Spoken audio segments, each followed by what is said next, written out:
Hello friends, welcome to my channel. இந்த வீடியோவில் பார்த்தீங்கன்னா சமூக நலன் மற்றும் மகளிர் உரிமை துறையிலிருந்து சகி ஒருங்கிணைந்த சேவை மையம் 181, அதாவது ஓஎஸ்எல்லிருந்து தற்போது வேலைவாய்ப்பு நோட்டிஃபிகேஷன் பல்நோக்கு உதவியாளருக்கு அறிவிச்சிருக்காங்க.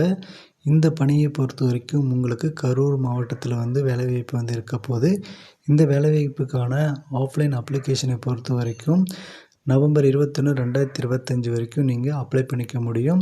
இதுக்கான ஆஃப்லைன் அப்ளிகேஷனை பொறுத்த வரைக்கும் சமூக நல அலுவலர், மாவட்ட சமூக நல அலுவலகம், மாவட்ட ஆட்சியர் அலுவலகம், கரூர் மாவட்டம், இந்த அட்ரஸுக்கு தான் நீங்கள் அனுப்புகிற மாதிரி இருக்கும். ஆஃப்லைன் அப்ளிகேஷன் ஃபார்மேட் நான் டிஸ்கிரிப்ஷனில் தரேன்.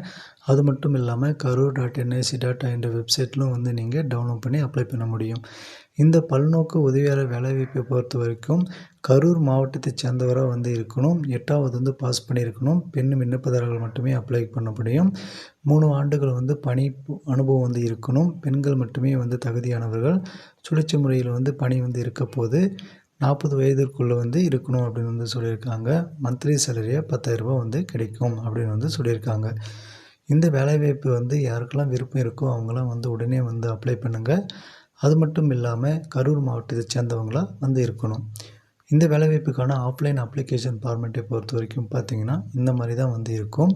இதில் ரீசன்ட் பாஸ்போர்ட் சைஸ் ஃபோட்டோ நீங்கள் பேஸ்ட் பண்ணிக்கோங்க. அடுத்து நீங்கள் அப்ளை பண்ண போகிற அந்த பணியின் பேரை குறிப்பிட்டுக்கோங்க. அதாவது இப்போ நீங்கள் எதுக்கு அப்ளை பண்ண போகிறீங்க, பல்நோக்கு உதவியாளர், ஸோ அதை மென்ஷன் பண்ணிக்கோங்க.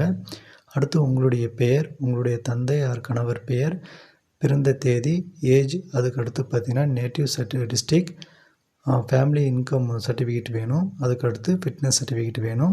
நீங்கள் மேரிடா அன்மேரிடான்றதை குறிப்பிடணும். அதுக்கடுத்து உங்களுடைய அட்ரஸ் குறிப்பிட்டுக்கோங்க.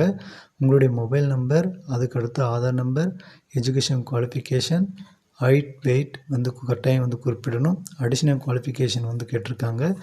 கம்யூனிட்டி கரெக்டாக மென்ஷன் பண்ணிக்கோங்க. அதுக்கடுத்து பார்த்திங்கன்னா உங்களுடைய ஒர்க் எக்ஸ்பீரியன்ஸ் கேட்டிருக்காங்க.